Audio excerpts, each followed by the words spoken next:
Greetings and welcome to another episode coming to you from the Thought Exchange Cafe. My name is Tony Davis and I'll be your host for this episode. And today I want to talk about doubting oneself. Why do we doubt ourselves? Is it something that is hereditary? Is it something that was programmed into us? Or did it come from wanting to do something, but others saying to you that it was impossible or that it is impossible? And we started to believe what those other people were saying, that what is impossible. So we begin to doubt ourselves. And not only that, you may have something that you desire to do and you share that information with someone, right? And that someone says, well, no, that doesn't seem very realistic. And what happens? We begin to fear our own thoughts. There's a quote that says, fear has two meanings: forget everything and run, face everything and rise. As you see, I started out playing the Rav drum. In this drum, I seen someone playing it on YouTube, and it was soothing to me. It felt as though it took me to another place. Inside, I felt ease. Inside, I felt peace. Inside, I felt a oneness with the universe, a oneness with that spirit within, but also that spirit that dwells on the outside just as well too. And I said, I wonder if I could play like that. I wonder if I could do that. And then I began to doubt myself.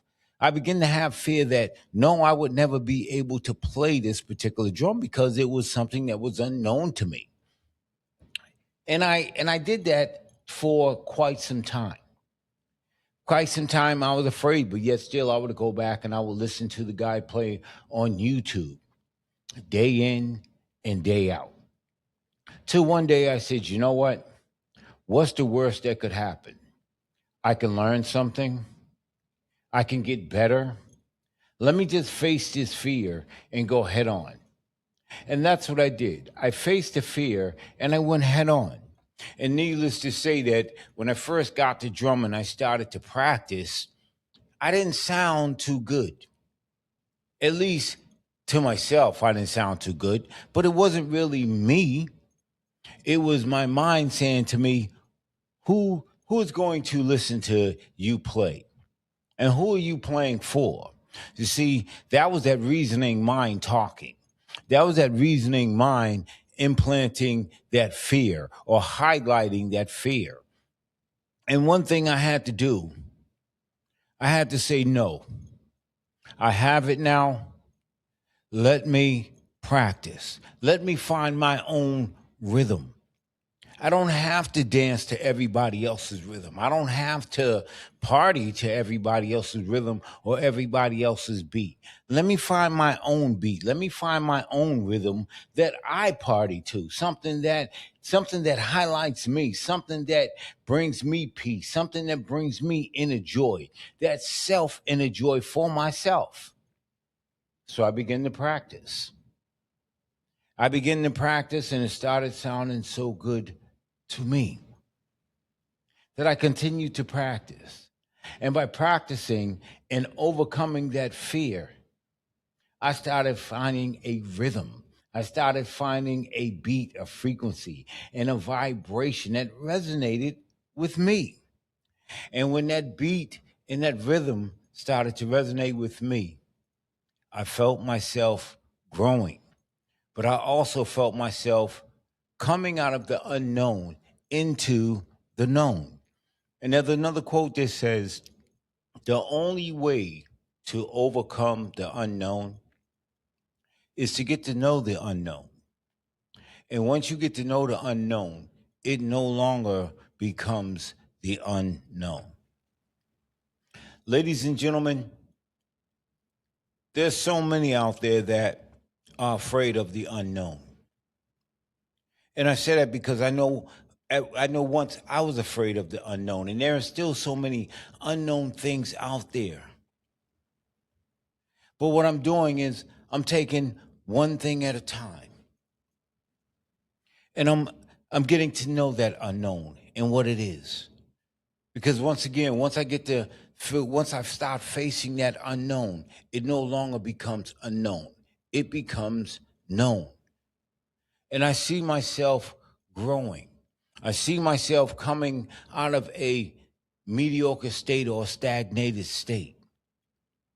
You know, has there ever been anything that you desired to do, but that reasoning mind kept you from doing it? I don't know what that thing is, but you know what that thing is. And I'm going to say to you, ladies and gentlemen, I don't care how small or how big it is, take the first step. Take the first step and ask yourself a question. What's the worst that can happen? You can begin to learn something. You can begin to get to know what that unknown is, and now it becomes known. And once it becomes known, now you've risen above it. It is now below you, just like the drum, the ravast. I had to take the time and begin to learn it. But also at the same time, I had to begin to learn my own beat, my own rhythm. I had to find my own rhythm. And in finding your rhythm, you have to search for it. And in searching for it, you'll find that it has always been there. But we have been dancing to someone else's rhythm, someone else's beat. And just because it sounded good to someone else, we allowed it to sound good to us just as well, too. What I found is that when I allow other people's rhythms and other people's beats to sound good to me, I'm actually kidding myself. I'm actually not telling myself the truth that that don't sound good. And it may sound good to them because it is for them. And it may not be for me, or it may not be for you. I had to learn, right, to start telling myself the truth. Tony, nah, that's not for you. That's not for you. And if it's not for you, then tell yourself the truth and move yourself away from it. Move yourself into a direction that's going to be good for you. Move yourself in a direction that when you do hear that beat, that rhythm, you're going to want to dance. It's going to change your whole internal perspective. And I say to you, find your rhythm, find your beat, get into the unknown. And sometimes it's hard getting into that unknown because we have become so comfortable being in the known. And I, for one, was there, very comfortable with being in the known. And by being in the known, I was doubting myself because every time I wanted to try something new, and it seemed like it was just the hardest thing to do, what did I do? I resorted back to default mode. And at default mode, I went back to doing what was easy, what was familiar to me. And every time I went back to what was familiar to me, I continued to place myself at this low bar. But once I started figuring out how to move forward, how to just take a little step forward, like they say, you take one step forward, gotta take two.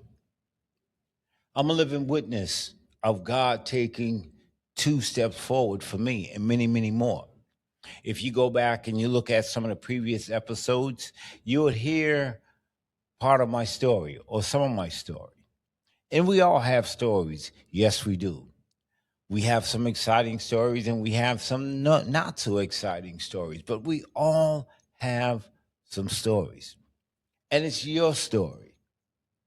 Allow your story to be your beat. Allow your story to be that rhythm in your life that continues to keep you dancing, to keep you shouting, to keep you rising, raising your hands in the air. And they say, hands up, hands up, hands up, put your hands up, put your hands up. Let that be you. Find your rhythm and find your beat and put your hands up. Don't let somebody else's rhythm or someone else's beat, right, have you lifting your hands up when you really don't want to, because now they become the puppet master and you become the puppet. Ladies and gentlemen, once again, right, fear has two meanings. Forget everything and run, face everything and rise. In this, in our daily lives, right, we can get caught up with a whole lot of other things outside of ourselves. And we forget to find our own beat and our own rhythm. A quote by Nelson Mandela: I learned that courage was not the absence of fear, but the triumph over it. The brave man is not he who does not feel afraid, but he who conquers that fear. Ladies and gentlemen, my name is Tony Davis, coming to you from the Thought Exchange Cafe. Here at the Thought Exchange Cafe, we like to bring you content that is educational, motivational, and inspirational. This is not, I'm not looking to mimic anyone. I'm looking to be my authentic self. I'm looking to share with you some of my own experiences. And those experiences may help you or it may help another. As Mother Owens would say, if I can help one person along this journey, then my job has been done. I look forward to your comments. I look forward to you reaching. I look forward to you coming back and joining us again here at the Thought Exchange Cafe. Once again, my name is Tony Davis. I'd like to thank you for one of your most valuable assets, which is your time. And your mind is your most valuable real estate. Protect it at all costs. Until I see you again, peace and blessings, and stay safe.